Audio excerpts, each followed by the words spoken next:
Beside me, you are seeing a photo of a hateful pastor who also happens to be a massive hypocrite because following the disastrous mass shooting at the Pulse nightclub, which of course was a gay nightclub, he decided to say they deserved it because it was a gay nightclub. So innocent people decided to die. He then turned around and recently resigned as the pastor of a specific church that's been labeled a hate group by the Southern Poverty Law Center because he engaged in illicit activity. What was that illicit activity? Well, let's get into it. So his name is Donnie Romero. Again, he was the pastor at a church where he preached all sorts of hateful anti-LGBTQ nonsense. And he said things like these 50 sodomites, meaning the victims of the Pulse nightclub shooting, are all perverts and pedophiles. They're the scum of the earth, and the earth is a better place now that I'll take it a step further. I'll pray to God like I did this morning, and I will again tonight that God will finish the job that man started. Okay. That's a pastor. Yeah, go ahead. Anna, so first of all, American Taliban, we've been saying it all along. And so was happy that that guy killed all those gay people. So it's already disgusting. You actually don't need it anymore. But I want to read the next quote. This is his admission of what he did. Yes. And by the way, and remember, any public admission, especially from a hypocrite like this, is probably the tip of the iceberg for what he did. 100%. Okay. All right. But so here's the quote. I went to Jacksonville and I went to a casino and I was drinking. And there were girls there that were prostitutes. And I committed adultery on my wife multiple times. I drank and gambled multiple times. I even smoked weed. I love how that's like the even part.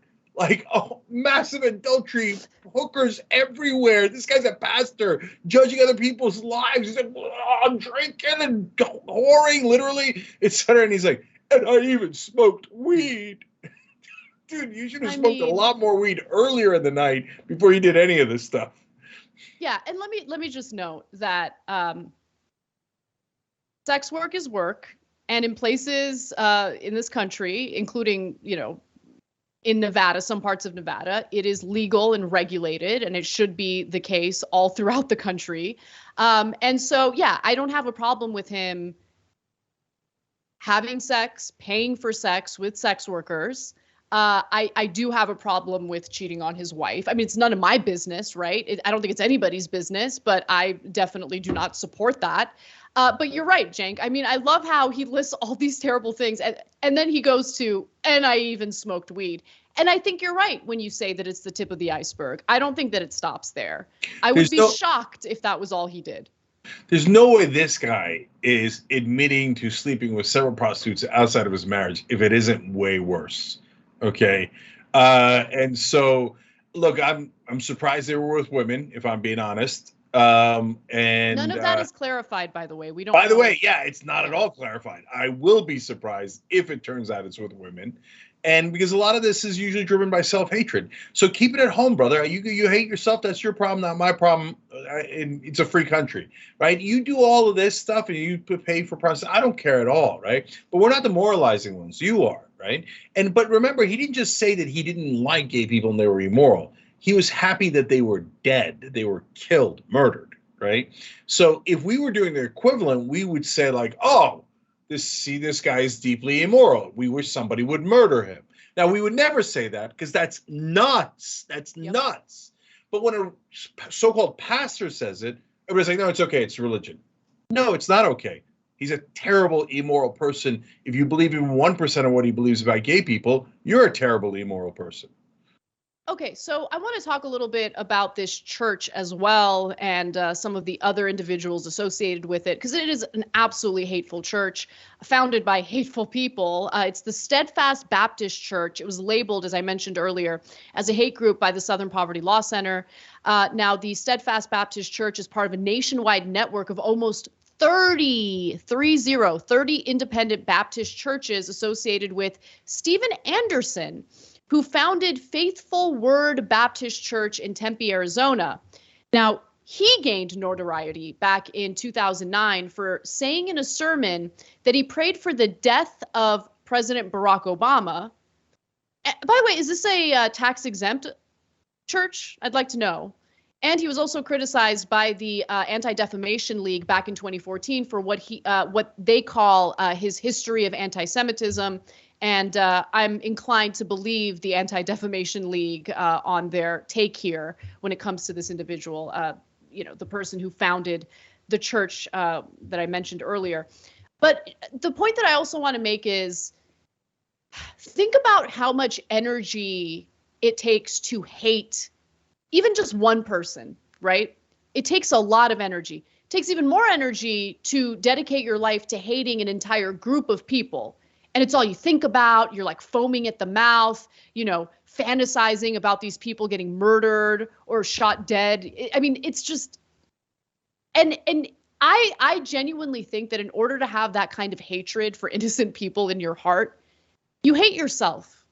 You hate yourself. You're engaging in something in your personal life that you feel deep guilt about, and you lash out by moralizing about other people. You lash out by spreading hate toward other groups of people. And in this case, disenfranchised people, powerless people, people who have been persecuted in this country and around the world forever. And so I do think it's the tip of the iceberg, because there's got to be more going on than just, oh, I slept with sex workers and I even smoked a little weed. He resigned, and this is me speculating, I want to be clear. He resigned, which makes me think he was forced to resign. Someone within the church probably knew he was up to something even worse. And they did a video where he apologized and did the resignation. They took the video down, which is very curious. I wonder why they did that. But I don't know, man. I think there's more going on. And this is who these people are. They have hatred in their hearts for others because really, at the end of the day, I think they hate themselves and they feel guilty about whatever it is that they're doing behind the scenes. Yeah. First of all, your religion is not an excuse to hate people. So if you think it is, oh, no, it's okay. My religious text written 2,000 years ago, 2,500 years ago, I think by a dude or a set of dudes, tells me that it's okay to hate gay people, that they should have less rights than us. They shouldn't be allowed to get married. We shouldn't even speak their names in public schools in Florida. We should, etc. Number one, I don't care about your goddamn religion, and it doesn't give you any free pass at all. No, none, zero. Yeah, but God said it. I don't care. I don't care that you think that the invisible man in the sky said it, so you're allowed to discriminate against fellow Americans. You're not. So I don't like they're so weird to me. They're like, oh, my fantasy football magazine says it's okay. I can hate gay people. No, it's okay. It's okay. It's in the book. It's in the book. You have a fantasy football magazine? You pay for that? Of course. And it says, no. Who cares what your book says? I don't care at all. At all. So what did the Norse say? What did the Aztecs say? I don't care. Anyways. Hold on. What? Okay. But the fantasy football magazine, what does it cover? Like, what are the articles about? Like, what? You're going to be shocked to find out running backs, wide receivers, quarterbacks. Like fantasy quarterbacks or like real quarterbacks? That's such a great question if you don't know fantasy football. I never even thought about it that way. They're like, forget the real quarterbacks. Let's talk about fantasy quarterbacks. Who do you fantasize about? That's probably the fantasy football magazine that Pastor has. Well, say, oh, gay people are talking. Well, I fantasize about Tom Brady. Okay. Oh, no, it's real quarterbacks, real players, and their stats, so you know who to pick. Anyways, back to the serious issue. Look, guys.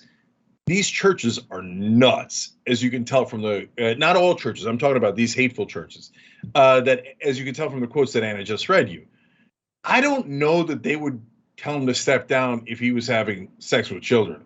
Okay, so the only thing they care about is it gay? Is it gay? Is it gay? Right? So they did not name the gender of the prostitutes. So, look, it's all about self-hatred. And so it doesn't mean that everybody who does it is gay. Of course not, right? There's plenty of hateful straight people all over the country, unfortunately. But I'm sick of the double standard where Biden can't say semi-fascist about a quarter of Republicans, and the other side can say, yeah, let's mow down gay people, or let's hate on gay people, and if somebody wants to kill them, oh, golly gee, was that part of our ideology? No, you took it too far, right? No, this is, if your ideology is based on hatred, you own it.